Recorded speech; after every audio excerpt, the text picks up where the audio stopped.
I'm Jennifer Angel, Sagittarius. This is your snapshot for the week of July 13th.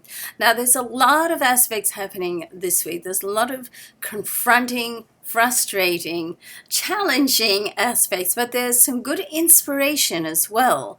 And what can happen this week is that you can re-push the start button and reset things. Now, I would encourage you to go ahead and listen to the weekly overview report for July 13th. It's a longer report. It's a 10-minute report. As you know, I try to keep these weekly ones, as short, so people can just come in and get like a quick overview of what's happening.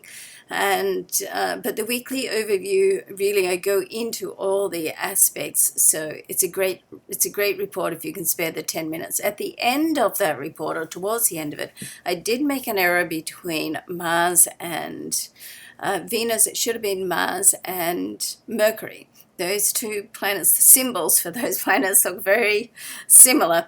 Okay, great. Now let's have a look at how everything is going to affect you. So we've got a couple of squares and a couple of oppositions, and the squares and oppositions mostly are pointing to your solar 8th house. Now this is an area, it's a second monetary area.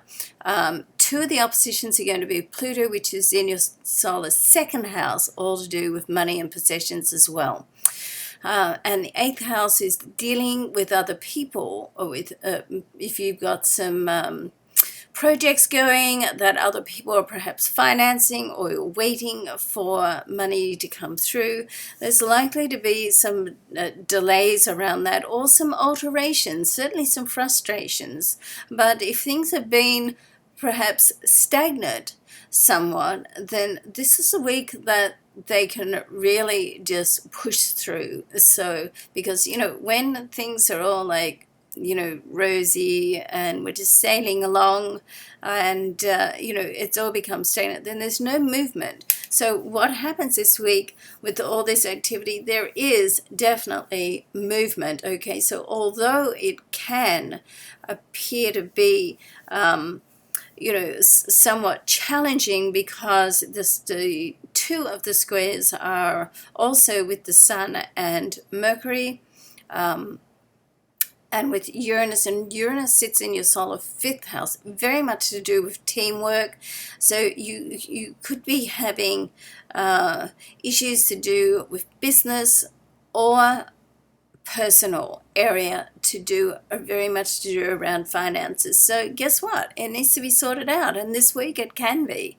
So just like work through it. Try not to make too many assumptions or decisions, or outright declarations at the start of the week, because each day there's something new happens and something new can open up. So work through it and see what happens at the end of the week. But there is a certain amount of stress, so you want to look after yourself as well. Now Venus is going to move. The other thing before I move off that area, there is a new moon as well in your 8th house. So most definitely what appears to be not working is going to clear the energy, clear the way for something new to come in. Now Venus is going to move into your solar 10th house, your business area, life, momentarily at the end of this week for a 2-week period only. So for that first week from the 19th, so the following week before it goes retrograde, is a great week to get business done, a great week to really, whatever comes out of this week, the following week, particularly on a business note and working with people, you can form new relationships and put new things into place. Okay? All right, good luck. Let me know how it goes. I'm Jennifer Angel. Thanks for watching.